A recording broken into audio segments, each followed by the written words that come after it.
3 मई 2026 NEET की परीक्षा खत्म हुई थी। 2 साल तक दिन रात सिर्फ किताबों में डूबा रहने वाला एक बेटा आखिरकार मुस्कुरा रहा था। वो दोस्तों के साथ घूमने गया। पहली बार उसने बिना किसी तनाव के खाना खाया, हंसा, परिवार के साथ समय बिताया। घर में खुशियां थी। माँ बाप बार बार उसे देखकर भगवान का शुक्रिया कर रहे थे कि चलो अब मेरे बच्चे की मेहनत रंग लाएगी। लेकिन 12 मई 2026 की सुबह एक ऐसी खबर आई जिसने हजारों घरों की खुशियां छीन ली। नीट 2026 का पेपर लीक होने के आरोप के बाद परीक्षा रद्द की गई। उस बाप ने वह अखबार अपने बेटे से छिपा दिया क्योंकि उसे डर था कि कहीं उसका बेटा फिर से न टूट जाए। लेकिन सच्चाई कब तक छिपती? कुछ दिनों बाद वही बेटा हमेशा हमेशा के लिए दुनिया छोड़ गया। आज उस बेटे की तस्वीर हाथ में लेकर एक पिता न्याय की गुहार लगा रहा है। वह कहते हैं कि 3 मई को परीक्षा देकर मेरा बेटा बहुत खुश था।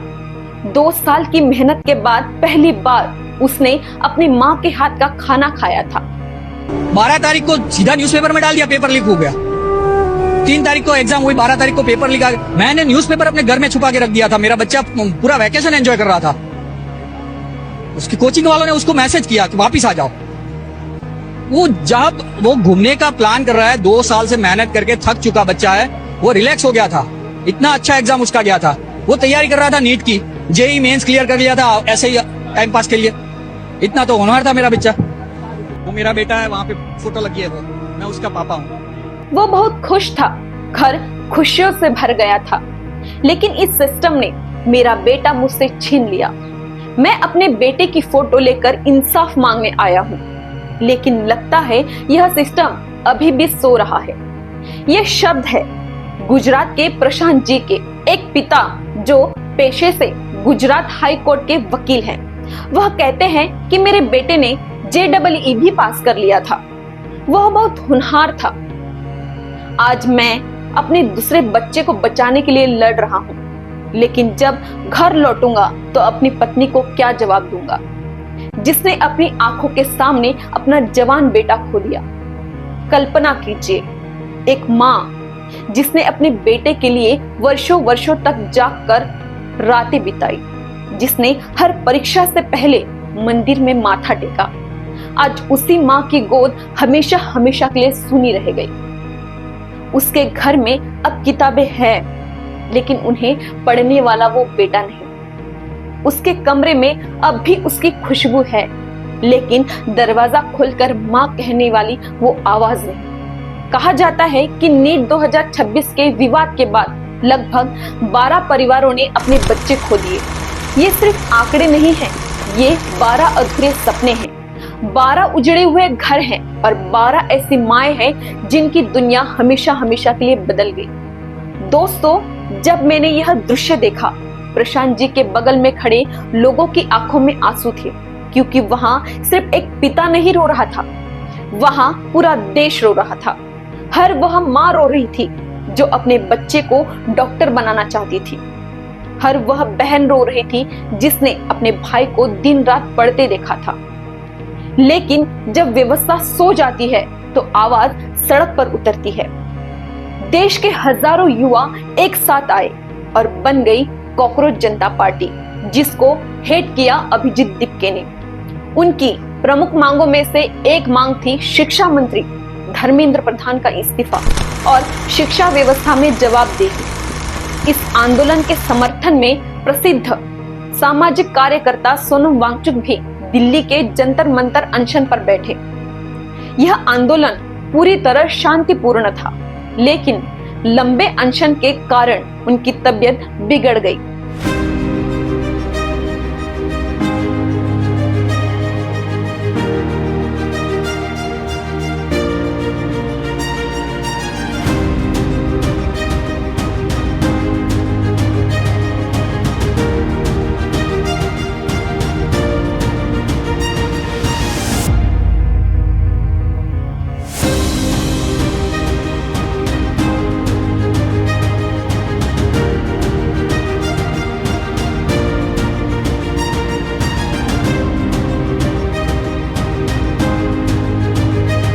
18 जुलाई को पुलिस उन्हें जबरन अस्पताल ले गई।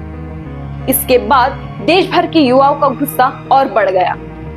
20 जुलाई को संसद मार्च का ऐलान हुआ। लोग संविधान हाथ में लेकर निकले थे, हथियार नहीं, लेकिन सड़कों पर लाठियां चली, आंसू गैस छोड़ी गई, छात्रों को दौड़ा दौड़ा कर पीटा गया, कई युवाओं के सिर फूटे, कई के पैर टूटे और सबसे दर्दनाक बात तो ये है, महिलाओं के साथ जो हुआ उसे देखकर इंसानियत भी शर्मसार हो जाए। युवतियों को जमीन पर घसीटा गया, उनके साथ बदसलूकी की गई, उन्हें अपमानित किया गया। एक 21 वर्षीय छात्रा इतनी गंभीर रूप से घायल हुई कि उसे वेंटिलेटर पर रखना पड़ा। लेकिन उस दिन मैंने सिर्फ दर्द नहीं देखा, मैंने भारत की बेटियों का साहस भी देखा। पुलिस वालों को देख यूपीएससी की प्रिपरेशन करेंगे, अब मन नहीं कर रहा। कोई इलेक्शन नहीं, हमारी बारी आएगी ना वोट की, किसी को वोट नहीं देंगे, कोई यहाँ पे वोट के लायक नहीं है। हम पीसफुली हम कुछ नहीं कह रहे हैं, हमें जो पुलिस वाले बैरिकेड में धक्का दे रहे हैं, यहाँ पे मारा है, कमर पे मारा है, ये कोई बात होती है? मैं कुछ भी नहीं कर रही थी, मुझे तेज से थप्पड़ मारा है। लाठियां पड़ रही थी, फिर भी उनकी आवाज नहीं कांप रही थी। आंसू गैस छोड़ी जा रही थी, फिर भी उनके कदम पीछे नहीं हट रहे थे।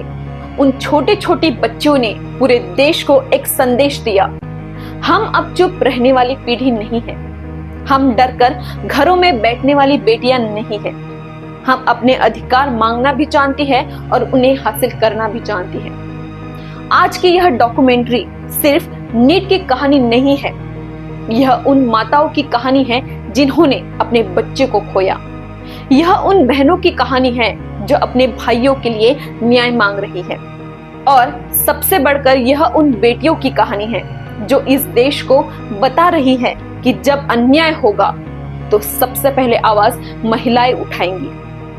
हो सकता है यह डॉक्यूमेंट्री आपको बेचैन कर दे, हो सकता है आपकी आंखें नम हो जाए, लेकिन अगर इसे देखने के बाद एक भी माँ को लगे कि उसकी आवाज अकेली नहीं है, एक भी बेटी को लगे कि उसके सपनों की कीमत है, तो यह डॉक्यूमेंट्री अपने उद्देश्य में सफल होगी।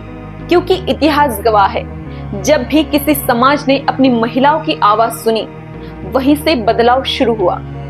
धन्यवाद। मैं कीर्ति किशोर हमेशा आपके साथ हूँ।